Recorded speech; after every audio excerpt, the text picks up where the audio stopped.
I'm an addict, my name's Ashley. Yeah, I'll give you a little bit of background on myself, how I got where I am now, what got me here.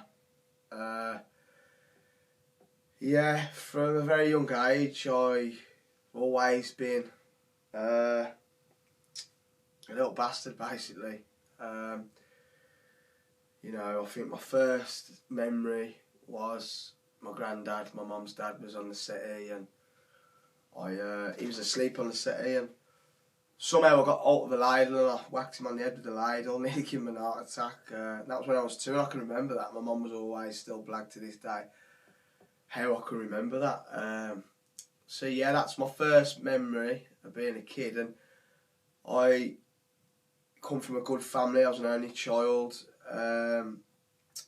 My mum had me with my biological father, which I've never met.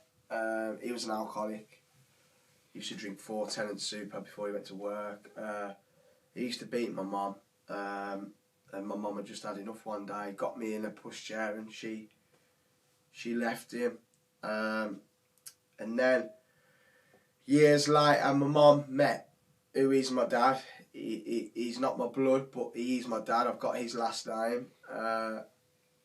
I'll follow his name on if I ever have kids. So my mum and him used to go out when they were 17. They reconnected when I was born. And when I was 18 months old, they reconnected, and he said, I'll take you and the baby in. And he's been my dad ever since. So yeah, I got brought up in a real good family home. A lot of love, a lot of care. My dad was strict. My mum tried to be strict, but it didn't work, So from school, I remember primary. I love school, always loved school. But about the age of 9, I noticed I didn't like girls, and I think it was about 9. I said to my primary school teacher, I says, "Listen, girls are doing my head in," and anyway, I guarantee you, Ash, within a couple of years, you'll think they're the best thing since sliced bread, and sure enough, he was right. A couple of years, maybe a year later, I would see girls differently. I was always obsessed with something: computer games, Sonic the Hedgehog, Super Mario, football, stickers, anything I could collect. I wanted the best one of everything. I always had to win at things. So my obsessive behaviour, that's why I do truly believe I was born an addict. After doing a bit of work on myself, I do believe that. So the first memory of the girl situation, I was at home. I was in the bedroom with 2 girls, my girlfriend at the time and her best friend. I had my arms around both of them. They'd come for tea, and my dad walked in and he come in, opened the door, and with a black look on his face, and he just, shut the door, thought nothing of it. They've gone home, their mums and dads come to pick them up. And he sat me down, he says, "Trouble," because my dad's nickname for me is Trouble. My granddad and my dad have always called me that. He sat me down, and he says, "You're only supposed to have one girlfriend." And I was blagged, because at that age I wanted more than one girlfriend. So obviously, my addictive personality was showing then.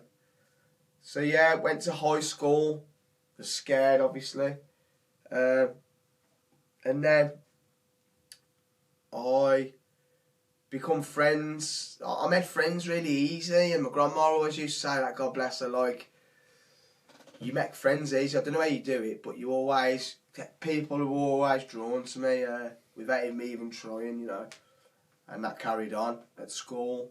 I got whatever a popular kid is. I was like known as popular, but I always had to let people know I was in a room. When Ash was in a room, everyone had to know. I used to show off in front of girls, make people laugh in class. Didn't really do any good at school, but I've always loved art. That was the only good thing. That was the only thing I was good at. So I started smoking weed when I was 10, just before I got to high school. Got in with the wrong crowd, but I got drawn to that. You had the kids over here doing good at school, but I got drawn to the kids that were out after dark and They were nicking cars and knock and running, edge hopping, tree bending. I got told to stay away from them by everyone, but I always ended up with them, and you know, I always end up getting hurt as well. Not like badly, but I'd always either, you know, graze my knee, or I'd got in trouble with the police or whatever. I first got arrested when I was 11 for shoplifting. Then I got caught with cannabis. My dad caught me with cannabis about 2 weeks after. And then I basically just worked my way up through the ranks with the drugs, you know. I started with cannabis, 10, 13, 14, amphetamine, 15, ecstasy, mushrooms, acid. Then as I got older, the progressive illness in me got worse. I was always looking for something harder. And that's been everything in my whole life. It started, music's always been a big part of my life. You know, I got brought up with Black Sabbath, Led Zeppelin. That was my dad, you know. I used to fall asleep to Black Sabbath, full blast in the living room as a baby, you know. So I've always been brought up around music. Music still to this day is a big part of my life, but that was where my addiction thrived on that music, because it started off with trance. Then that started boring me. Then hard house come, and then it was techno. Then it was hardcore techno. Then I got into Gabba, which is like, if anyone knows what that is, it's really crazy, heavy, dark music. And I was always looking for something harder and faster. And you know, I've got to be honest, them days, they were good days. You know, all these women that I love being around was all everywhere, wearing the, you know, the tight fucking hot pants and tops, and I really enjoyed myself, I really did, but I was always the one that had to be the last out of the party, you know. I had to, if he had 2, I'd have to have 4.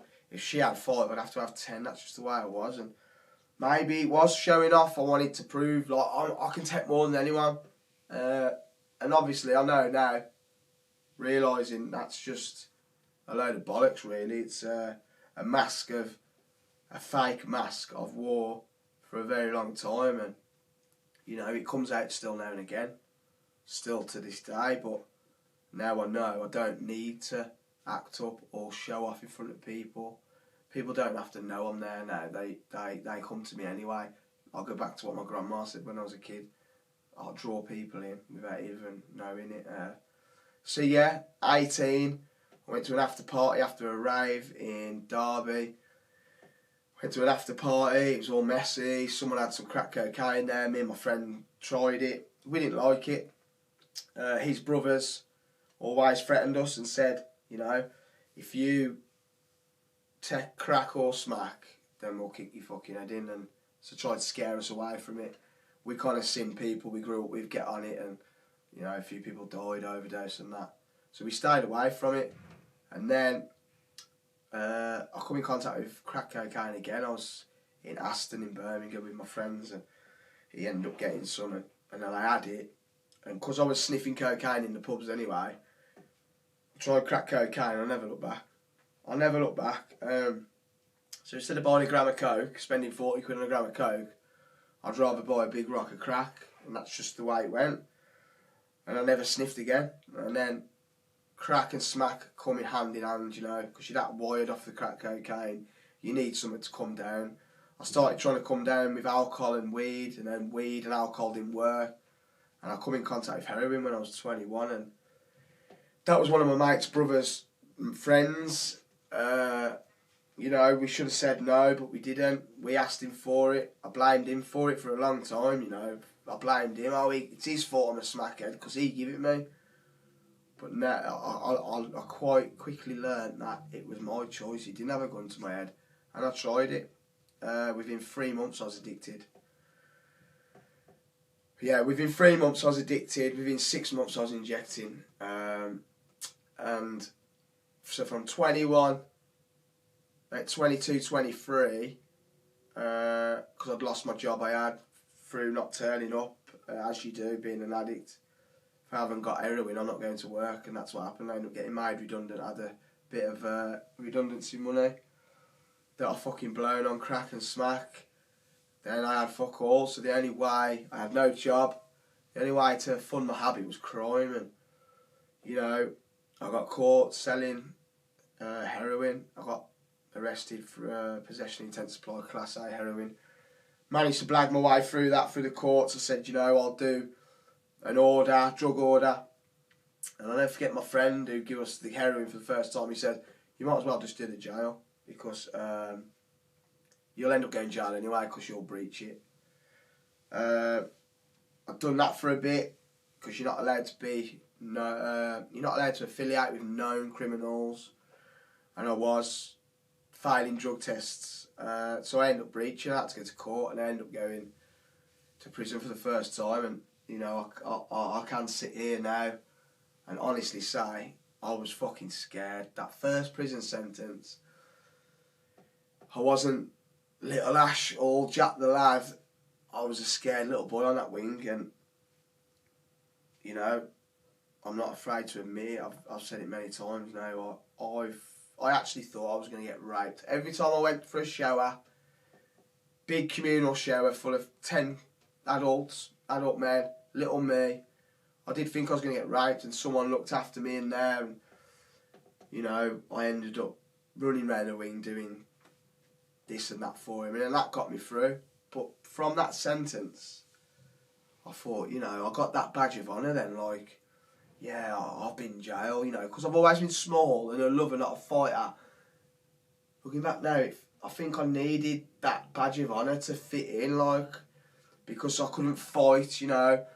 I was a ladies' man or whatever, but I felt that because I've been in prison, it was a good thing.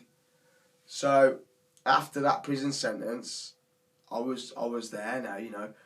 I broke myself in, so every jail sentence after that became an occupational hazard. It's exactly the same as my progressive illness of addiction. My crimes got worse. Started off shoplifting, selling heroin. Then I ended up burgling people's houses. You know, I ended up doing just shy of probably 8 years, thinking about it now, banged up.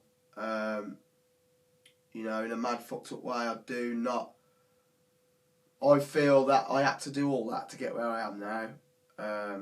But yeah, I loved it in there. I did. I was institutionalised. I felt part of something. You know, something bigger than myself. Everything I've been looking for, I found it in prison. And my addiction, the insanity of my addiction was that fucked. I used to get banged up on purpose because I couldn't handle normal life without a substance. You know, I thought I was clean before being in there on a methadone script, but even when I was off a script in there, I was smoking Mamba. You know, I've seen some bad things and put myself in some sticky situations that I shouldn't have been. You know, I never had trauma as a kid, but I caused a lot of trauma for myself. I got kidnapped from my mum's by a Birmingham gang, and yeah, my mum was driving around the streets looking for me, hysterical, because she thought I was going to get killed and stuff like that. You know, that still didn't stop me. I was injecting for 16 years, and I mean, anything that went in a needle, I would inject. And then it started, my crimes got worse, and then it started affecting my health. You know, as any IV drug user will tell you, it's only so long before your veins will last, you know. Your veins collapse after a while. You start going in your hands, your arms, your neck, your feet, your legs, and then the end game is your groin, and that's what I was doing at the end. I was injecting in my groin, sometimes 15, sometimes more a day, but it got that bad. It was taking me 4 hours to get the drugs I was going out robbing for in me, and you know, 4 hours of sitting in a fucking crack house, brothel, whatever, trying to get the drugs in me. I remember crying, just covered in blood, because I couldn't get the drugs in me. So yeah, and it was like last year, fast forward to last year, July the 12th, I got out of my... I can't even say a number, I can't even remember how many times I've been to prison, I really can't. After that sentence, the woman that's been my offender manager for 12 years, that I hated. You know, it was everyone else's fault. It was the police's fault why I'm like this. It's judges, solicitors, prison officers, probation officers. But then I know now, after going in treatment and working a 12-step programme of my fellowship, I was the problem, you know. And I come out of jail, this woman that I hated, she offered to help me. I had my guard up because the way I've been living my life, it's been us and them. You know, they're the enemy. They're the ones that fucking put me in jail. Why would I want them to help me? I don't need them, you know. And I was that desperate. My leg, I nearly lost my leg. Like, I was very close to having it amputated. And, you know, that still didn't stop me, you know. That was the power of addiction. Like, it didn't stop me. I still carried on. Because I always thought, you know, that cockiness, arrogant side of me thought, I ain't going to lose my leg. That's not going to happen to me. Because I thought I was bigger and better than the addiction. And so I got out of jail. This woman offered to help me, my offender manager. And, you know, I had my guard up as an ex-con, heroin addict. She went, Ash, I want to help you. I was like, I'll tell you what, fuck it. I'll take your help. But if you ask me for any info, I'm fucking gone. And you know what? She kept her word, you know. She didn't ask me. And all them years, she was trying to help me, you know, and I just couldn't see it. I couldn't see it. So she took me to this recovery place in Lichfield. And I got there and seen a good friend of mine that I was out in the madness with 15 years ago, and she was clean, and I couldn't fucking believe it, because I thought that if someone was in front of me saying they're clean off everything, I thought he was lying. I thought you're at least having a booster sniff or a spliff on the night or a drink on the weekend. But she was totally abstinent from all mind-altering substances, and I couldn't believe it. I said to her, I said, 1, how the fuck are you still alive? 2, how did you do it? And she said, treatment. So I got the ball rolling with treatment, and the irony of it, the policewoman that helped me, 5 years before that, she got me to meet a certain gentleman from Liverpool, and he planted that seed all them years ago, 5 years, nearly 6 years ago. He said, Ash, come on, man, you're going to die. I'm telling you, there's a better way to live your life. And I didn't listen. But that seed was planted all them years ago. Then I've come out of jail. These police officers basically dragged me, kicking and screaming, to this recovery centre. And he founded it, this geezer that I'd met all them years ago. He actually set this place up. They done my referral for BAC. I've done my pre-rehabs. You know, and this police officer helped me get to them. The gentleman that runs this recovery centre in Lichfield, he helped me get to him.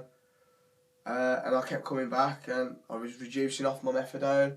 I've done that quicker than most people do, because you can only get in treatment when you're on 40 ml of methadone when you're on scripts. And so anyway, I went through treatment. You know, I had a hard time in there, but it was all me. It was like, you know, I didn't agree with it at the time, because we don't as addicts, but every challenge, every, you know, bit of feedback that I got that I didn't agree with definitely got me where I am today. That's no doubt. Out of the therapists, the house staff, my peers who I was in treatment with, you know, thinking back, I knew I was a problem, but thinking back, I don't know how I didn't get kicked out for some of the stuff I'd done that I was going on in there. But one of the main therapists, I do think it was down to him why I stayed, and they seen something in me that I couldn't at the time, and I wasn't getting it. I wasn't getting the therapy. It wasn't sinking in. I had people that was behind me, and they was getting better than I was, and I kept comparing behaviours, wasting time with fucking women again, and thought I was in love in there, which now I know is absolute fucking ridiculous. You know, I just kept comparing behaviours, and that didn't help me. But then my nan died while I was in there, and I wanted to leave. I did, but I didn't, because I didn't want another grandparent being an excuse for me to use. And so yeah, man, I got to ring that bell. I still don't know how, but I did, which is a massive achievement for me. I've never finished fuck all. worth finishing in my whole life. And I rang that bell, and I graduated, and it was one of the most beautiful days I've ever had in my life. But the one thing I did take and actually fucking listen to in treatment, you need a fellowship, the 4 S's, sponsorship, sharing, step work and service. And I do all them today, and it is one of the most beautiful things I've ever felt.